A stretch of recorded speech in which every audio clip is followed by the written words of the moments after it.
नमस्कार। आप सभी को नवरात्रि की हार्दिक शुभकामनाएं।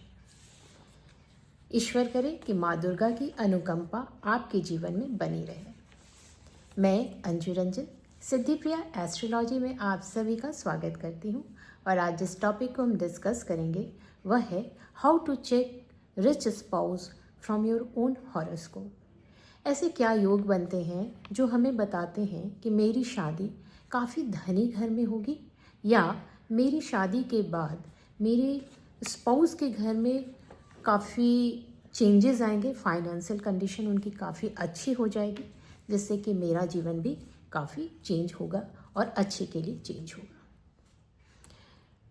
ये हम अपने ही हॉरोस्कोप से देख सकते हैं। वैसे भी आपने आसपास में इस तरह के बहुत से केसेस देखे होंगे जहाँ लड़का या लड़की दोनों में से कोई भी जिसकी की शादी बिल्कुल साधारण से घर में होती है, लेकिन शादी के तुरंत बाद ही उनके जीवन में बहुत चेंजेस आ जाते हैं। वो फाइनेंशियली काफ़ी स्ट्रांग हो जाते हैं।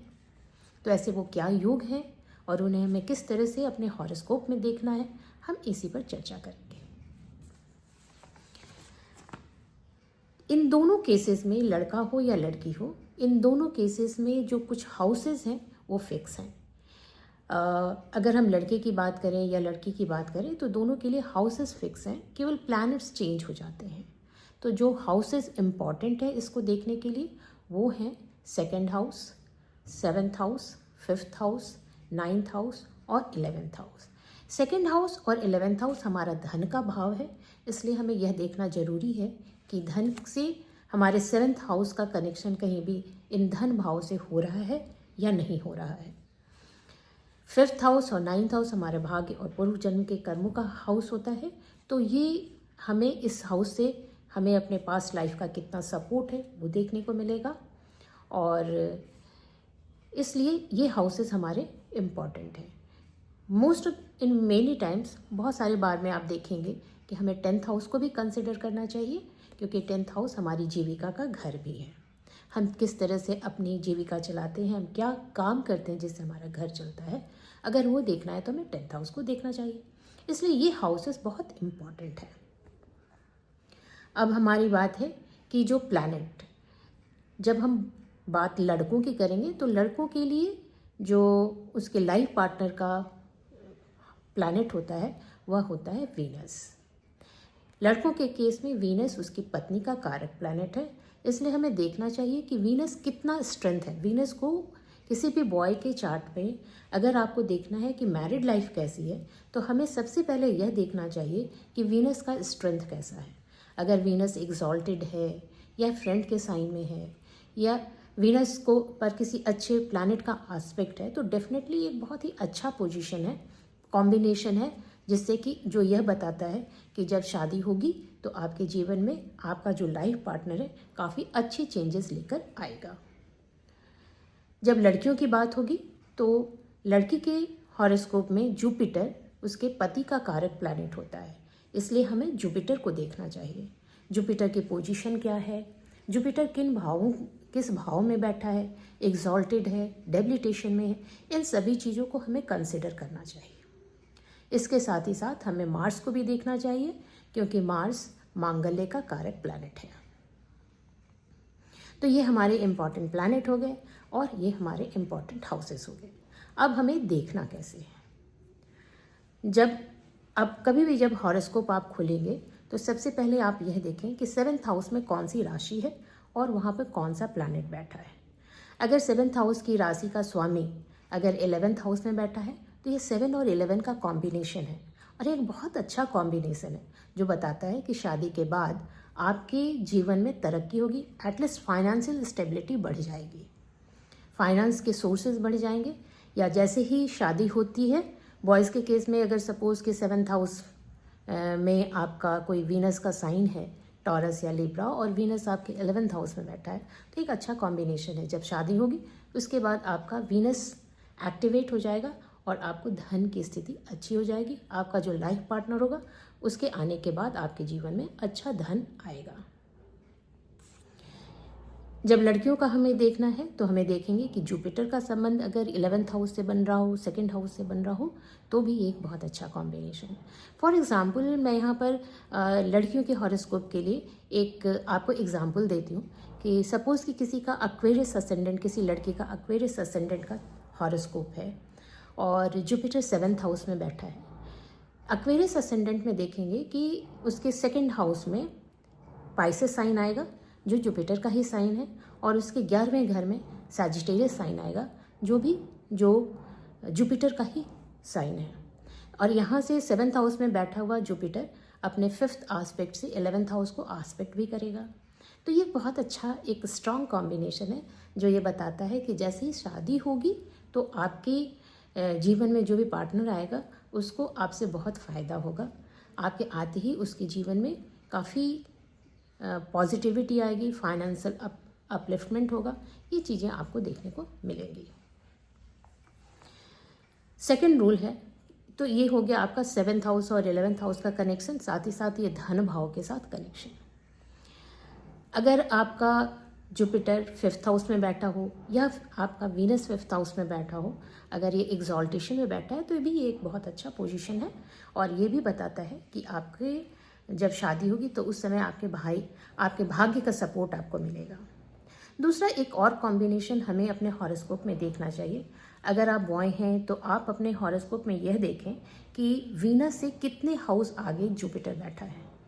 अगर वीनस के नेक्स्ट हाउस में जुपिटर बैठा है तो एक बहुत अच्छा पोजीशन है, क्योंकि वीनस से 2nd हाउस में जुपिटर है तो यह आपके भाग्य को, आपके धन को एक्सपैंड करेगा, वो बढ़ाएगा।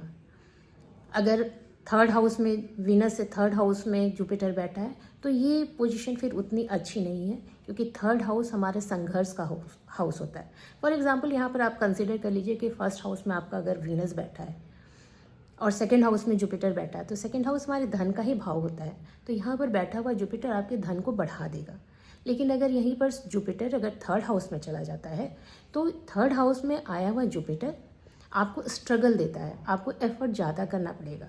4th हाउस में अगर जुपिटर है तो घर में काफ़ी अच्छी माहौल रहेंगे, आपके घर में सिचुएशन काफ़ी अच्छी रहेगी। अगर 5th हाउस में जुपिटर है तो फिर जब आपकी संतान होगी, पहली संतान होगी, उसके बाद आपका लक राइज करेगा। और ये सारी चीज़ें आप अपने सोसाइटी में भी कितने घरों में देखते होंगे। आई थिंक कि आप एक बार ध्यान से देखेंगे तो आपको बहुत सारे घरों में इस तरह की चीज़ें देखने को मिली होंगी कि किसी के बच्चे के बाद उसका लक काफ़ी राइज हुआ और वो काफ़ी आगे अपने जीवन में बढ़ गया। तो इस तरह से आप मतलब कि आपको देखना चाहिए बॉयज़ के हॉरोस्कोप में कि वीनस से कितना हाउस आगे जुपिटर है, और जब गर्ल का हॉरोस्कोप है तो आपको देखना चाहिए कि जुपिटर से कितना हाउस आगे वीनस है। सॉरी, अगर बॉयज़ का हॉरोस्कोप है, लड़के का हॉरोस्कोप है, तो आपको देखना है वीनस से कितना घर आगे घर में जुपिटर बैठा है। और जब लड़कियों का आपको हॉरोस्कोप चेक करना है तो फिर आपको देखना पड़ेगा कि जुपिटर से कितना घर आगे वीनस बैठा है। तो इस तरह से आप देख कर के समझ सकते हैं कि शादी के बाद आपका लक, आपके जीवन साथी का लक, आपका लक कितना सपोर्ट करेगा आपके जीवन साथी को, या आपकी शादी कितने अच्छे घर में होगी, कितने धनी घर में होगी। इसके अलावा भी कुछ रूल्स होते हैं, जैसे आप सभी जानते हैं कि जिस भी प्लैनेट की सबसे छोटी डिग्री होती है उसे हम दारा कारक प्लैनेट कहते हैं।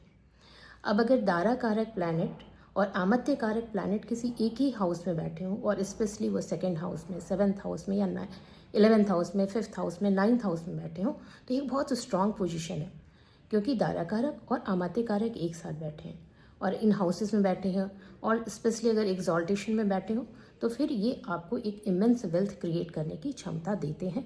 और शादी के बाद पॉसिबल है कि आपके जीवन में इस तरह की डिफरेंसेस, इस तरह की चेंजेस देखने को मिलेंगे। अगर आपका दारा कारक जुपिटर या वीनस धनिष्ठा नक्षत्र में हो तो भी ये बहुत स्ट्रॉन्ग कॉम्बिनेशन बनता है, जिसमें कि शादी के बाद आपको जो आपका पार्टनर है वो धन लेकर आता है।